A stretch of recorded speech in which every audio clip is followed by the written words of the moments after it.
عزیزان محترم، 5-6 مہینے سے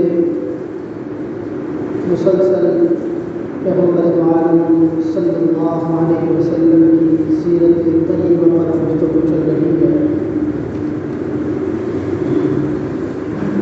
سب سے پہلے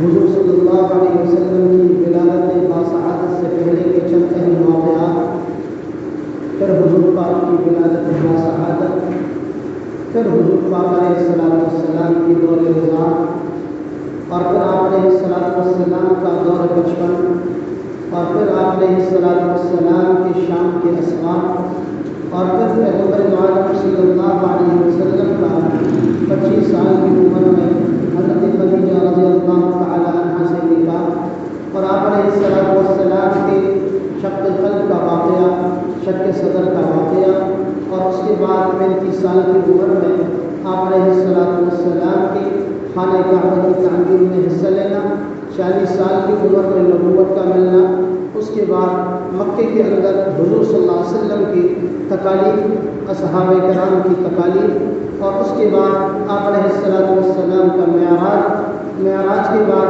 حضور پاک علیہ السلام کا 13 سالہ مکی زندگی، اور 2-3 جمعوں سے بات چل رہی تھی آپ علیہ السلام کی مکہ مکرمہ سے مدینہ منورہ کی طرف ہجرت فرمائی۔ جیسے کہ پچھلے جمعے میں نے عرض کیا تھا کہ پیغمبر عالم صلی اللہ علیہ وسلم مکہ مکرمہ سے کیسے نکلے، راستے میں کہاں قیام کیا، کہاں کہاں سے گزر ہوئی، کن کن مقامات پر سے گزر ہوا، کہاں کہاں چلے، کون کون سی معجزات پیش آئیں، اور کیسے مدینہ منورہ پہنچے، مدینہ منورہ میں کیسے استقبال ہوا، اور پھر آپ علیہ السلام نے مسجد نبوی کی تعمیر کیسے فرمائی۔ اب آپ علیہ السلام کی یہ جو مدنی زندگی ہے، یہ تقریباً 10 سالہ مدنی زندگی ہے۔ اس کے اندر بڑے بڑے واقعات، بڑے بڑے غزوات، اور اسی طرح فتح مکہ کا واقعہ، اور پھر آپ علیہ السلام کی مثال۔ تو انشاءاللہ زندگی رہی 1-2 مہینے کے بعد پھر یہیں سے آگے بات شروع کر لیں گے۔ اب فی الحال چونکہ رمضان المبارک کا مہینہ آ رہا ہے، اسی حوالے سے بھی کچھ گفتگو کرنی ہے، اور 2-3 دن کے بعد جیسے کہ آپ حضرات کے علم میں ہے شب برات ہے، تو یہی مناسب سمجھا میں نے کہ شب برات کے حوالے سے کچھ گفتگو ہو جائے، اور پھر آنے والے جمعے رمضان المبارک کے حوالے سے، اور پھر رمضان المبارک کا مہینہ ہے، اس مہینے میں مسئلے مسائل پیش آتے ہیں، اس حوالے سے گفتگو کر لیں گے۔ زندگی باقی ہوئی، انشاءاللہ اس کے بعد پیغمبر دو عالم صلی اللہ علیہ وسلم کی جو مدینہ منورہ کی زندگی ہے اس پر روشنی ڈالیں۔ شب برات قرآن کریم کے اندر اللہ جل جلالہ فرماتے ہیں آمین والکتاب المبین انا انزلناه في ليلة مباركة انا كنا منذرين فيها يفرح كل امر حكيم حامیم اللہ اعلم بمراده وبذلك آمنا وصدقنا والکتاب المبین، قسم ہے کتاب کی جس کے اندر ہر چیز کو اللہ نے واضح بیان کر دیا۔ انا انزلناه في ليلة مباركة انا كنا منذرين، ہم نے ایک بڑی ہی بابرکت رات نازل کی اور اسی بابرکت رات میں ہم نے قرآن پاک نازل کیا۔ تو اب یہ بابرکت جو رات ہے اس میں بعض روایت میں آتا ہے اس سے مراد جو ہے وہ رمضان المبارک کی لیلۃ القدر کی جو رات ہے وہ رات مراد ہے، اور بعض روایت میں آتا ہے یہ شب برات کی جو رات ہے 15ویں شعبان کی جو رات ہے یہ رات مراد ہے۔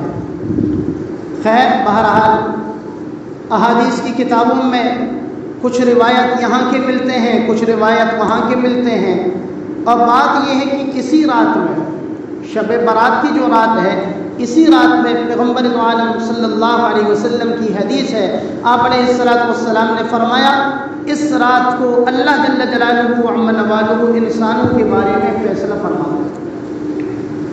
انسانوں کے بارے میں یہ فیصلہ ہوتا ہے کہ آنے والے سال کون کون مرے گا، ان کی لسٹ تیار ہوتی ہے۔ آنے والے سال کون کون سے بچے پیدا ہوں گے، کن کن کے گھر میں پیدا ہوں گے وہ لکھ دیا جاتا ہے۔ آنے والے پورے سال انسان کو کیا روزی ملے گی، کون کون سا کھانا کھائے گا، کہاں کہاں سے کما کے کھائے گا، یہ تمام تر باتیں لکھتی ہیں۔ حتیٰ کہ یہ بھی لکھا جاتا ہے آنے والے سال کون کون سے انسان کی شادی ہوگی، یہ بھی لکھا جاتا ہے، اور ایک روایت میں آتا ہے جو انسان کے لیے اللہ نے حج مقرر کیا ہے کہ وہ حج میں جائے گا وہ بھی اسی مہینے اسی رات میں لکھ دیا جاتا ہے۔ اور پھر یہ جو لسٹ ہے، یہ لسٹ جو فرشتوں کو تمایا جاتا ہے یہ لیلۃ القدر کی رات تمایا جاتا ہے۔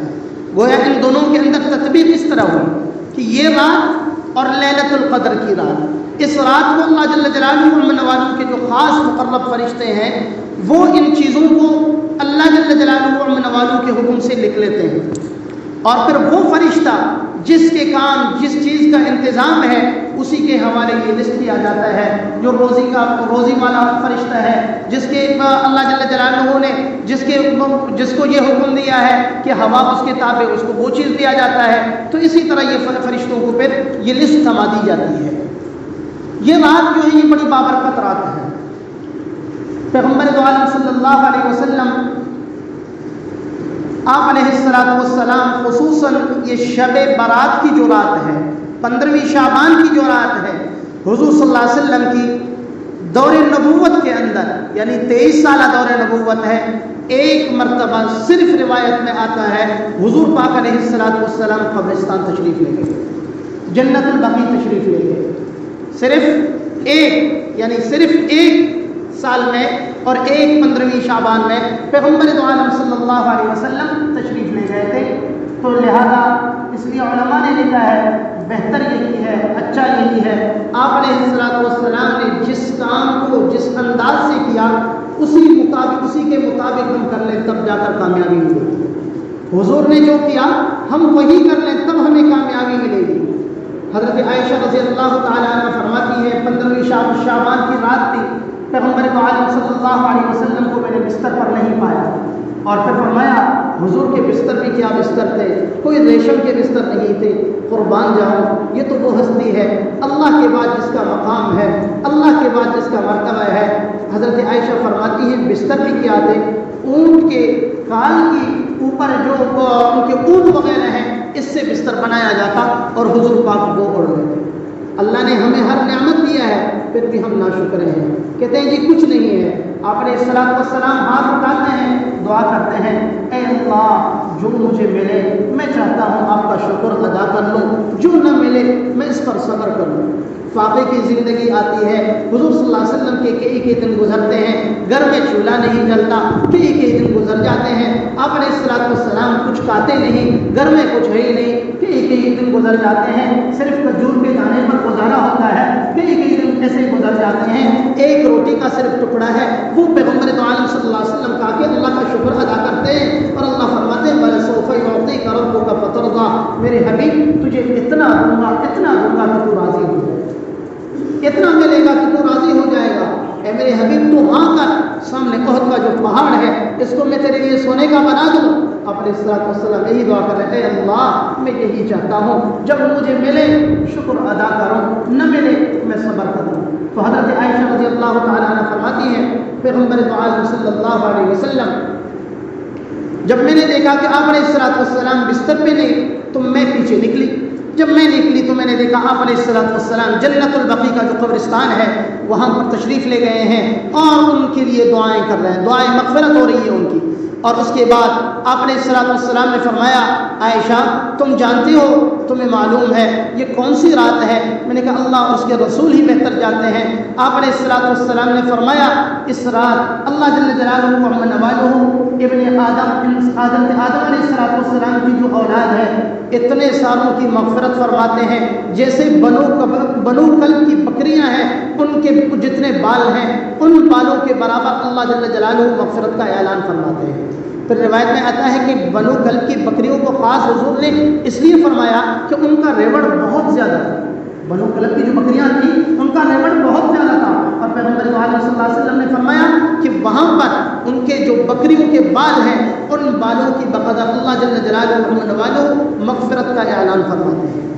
اب دیکھیں ایک طرف تو مغفرت کا اعلان ہو رہا ہے، پھر شیطان نے سوچا کیوں نہ یہاں پر اتنے سالوں کی مغفرت ہو رہی ہے، پھر تو میں تباہ ہو رہا ہوں، کیوں نہ میں ان کو غلط راستے پر لگا دوں، کیوں نہ میں ان کو فضولیات میں لگا دوں۔ شیطان نے تو اللہ سے وعدہ کیا تھا، شیطان نے اللہ سے یہی وعدہ کیا کہ اے اللہ آپ مجھے قیامت تک موت نہ دینا، دیکھ میں آپ کی جو بندے ہیں ان کو میں گمراہ کر دوں گا۔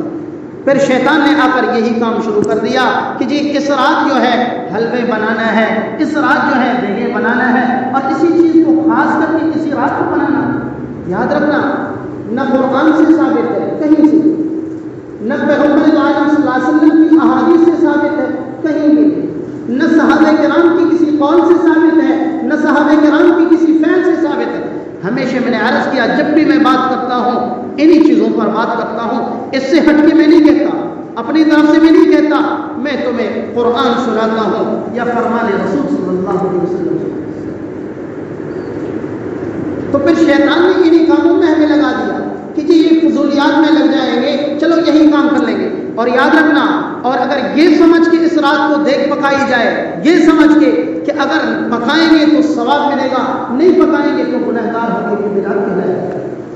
دین کے اندر نئی چیز ہوگی، حضور نے تو نہیں کیا، صحابہ کرام نے تو نہیں کیا۔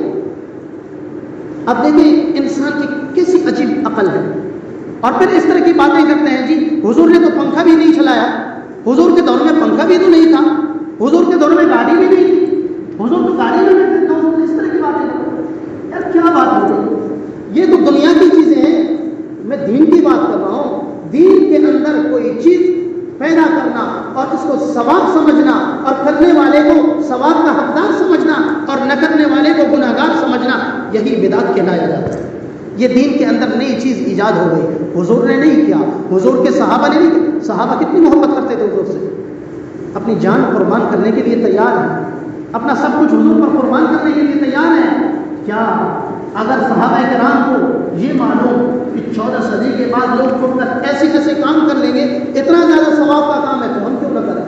کیونکہ کسی ایک صحابی نے بھی نہیں کیا، ایک صحابی نے۔ تو لہذا ان رسومات سے، ان بدعات سے اپنے آپ کو ایک سیٹ کر لیں، پیغمبر عالم صلی اللہ علیہ وسلم کے فرمان کے مطابق زندگی بسر کریں گے تو کامیابی ملے گی۔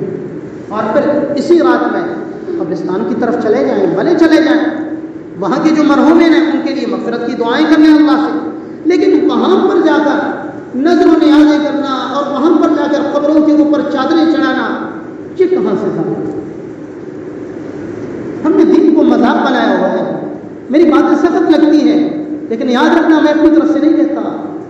میری باتیں آپ کو کڑوی لگے گی. کچھ ساتھیوں نے کہا تھا جی مولوی صاحب جو ہیں بڑے سخت باتیں کرتے ہیں.